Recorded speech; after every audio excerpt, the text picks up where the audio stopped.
বন্ধুরা তোমরা কেমন আছো? আশা করি অনেক ভালো আছো। আবার চলে আসলাম তোমাদের জনপ্রিয় নাটক ভাগ্যরেখা নাটকের 408তম এপিসোড নিয়ে।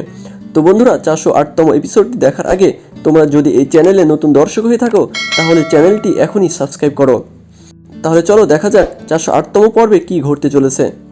ঋতু আর শ্রদ্ধা যখন রাতের বেলায় চোর ধরার প্ল্যান করছিল তখন অভয় লুকিয়ে লুকিয়ে বাইরে যায় আর অভয়কে দেখতে পায় ঋতু ও শ্রদ্ধা। অতঃপর শ্রদ্ধা ও ঋতু যায় রোশনির ঘরে। রোশনির ঘরে গিয়ে রোশনিকে ডাকে শ্রদ্ধা, কিন্তু রোশনি ঘুমিয়েছিল, শ্রদ্ধার কথায় সাড়া দেয় নাই। শ্রদ্ধা অভয়কে নিয়ে অনেক চিন্তিত হয়ে পড়েছিল। ঋতু শ্রদ্ধাকে বলে, শ্রদ্ধা তুমি কেন চিন্তা করো, সব কিছু ঠিক হয়ে যাবে। তখন শ্রদ্ধা বলে, আমার অনেক চিন্তা হচ্ছে বাবাজি, অভয় এবং আমার পরিবারকে নিয়ে।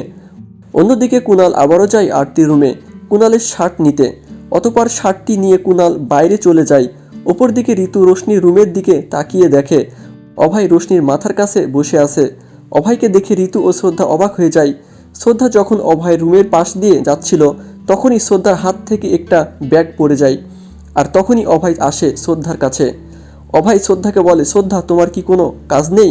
তুমি এই রাতের বেলায় কি করছো এখানে? তুমি তোমার রুমে যাও। শ্রদ্ধা ধরা পড়ে যেতেই লেগেছিল। তখন সেখানে ঋতু আসে আর ঋতু মাথা ব্যথার অভিনয় করে যেন শ্রদ্ধা অভয়ের কাছে ধরা না পড়ে। অভয় যখন ঋতু পিসিকে নিয়ে ব্যস্ত ছিল তখন কীর্তি যায় রোশনির রুমে। রোশনির রুমে গিয়ে কীর্তি অভয়ের কিছু জিনিস খুঁজে অভয়ের সত্যটা বের করার জন্য। আর তখনই সেখানে চলে আসে অভয়। অভয় এসে বলে, তুমি এখানে কেন এসেছো কীর্তি? তুমি এখান থেকে চলে যাও।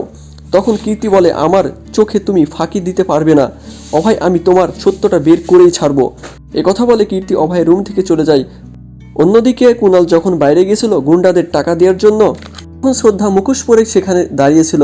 কুণাল যখন শ্রদ্ধার হাতে টাকাটা দেয় তখন শ্রদ্ধা তার মুখোশ খুলে ফেলে আর কুণালকে একটা চড় মারে। শ্রদ্ধা কুণালকে বলে, তার মানে তুমি কীর্তির ওপর হামলা করেছিলে, তুমি একের পর এক ত্রিপাঠী পরিবারের ক্ষতি করে যাচ্ছ। শ্রদ্ধা যখন কুণালের সব সত্য কথা জানতে পেরে গেছিল তখন কুণাল শ্রদ্ধাকে বলে, শ্রদ্ধা তুমি আমাকে দয়া করে ক্ষমা করে দাও, আমার ভুল হয়ে গেছে। কুণাল শ্রদ্ধার কাছে হাত জোর করে মাপ চায়। কুণাল এই কথাগুলো বলার পরে কুণাল হাসতে শুরু করে। কুণাল শ্রদ্ধাকে বলে, শ্রদ্ধা তুমি আমার সত্যটা তোমার বোনকে বলে দিবে না? বলে দাও তোমার বোনকে, তোমার বোন আমার কিছুই করতে পারবে না। অভয়ের এনআইডি কার্ডটি আমি কীর্তির রুমে রেখে এসেছিলাম। অতঃপর শ্রদ্ধা কুণালকে বাড়িতে নিয়ে আসে। শ্রদ্ধা বরুণের মাকে কুণালের সব কথাগুলো বলে। সবাই শ্রদ্ধার সব কথাগুলো শুনে। আর তখনই আরতি শ্রদ্ধাকে বলে, অনেক হয়েছে ভাবি, আমি আর কুণালের কোনো কথা শুনতে চাই না। অনেক মিথ্যা কথা বলেছো তুমি কুণালের নামে, এখন চুপ করো ভাবি। তখন কুণালও আরতির সাথে অভিনয় করতে শুরু করে।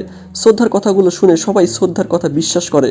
তখন বরুণ কুণালকে মারতে উঠেছিল আর তখনই আরতি এসে বরুণের হাত ধরে। কুণালের হয়ে আরতি সবার কাছে ক্ষমা চায় আর আরতি কুণালকে নিয়ে সেখান থেকে চলে যায়। তাহলে কি এবার কুণালের সব সত্যটা বের করে দেবে শ্রদ্ধা? সেটা তোমরা দেখতে পাবে আগামী 409তম এপিসোডে। আর ততক্ষণে তোমরা যদি আমার এই চ্যানেলে নতুন দর্শক হয়ে থাকো তাহলে চ্যানেলটি এখনই সাবস্ক্রাইব করো। আর সবার আগে আমাদের ভাগ্যরেখা নাটকের আপডেট এপিসোড পেতে আমাদের সাথেই থেকো। ধন্যবাদ।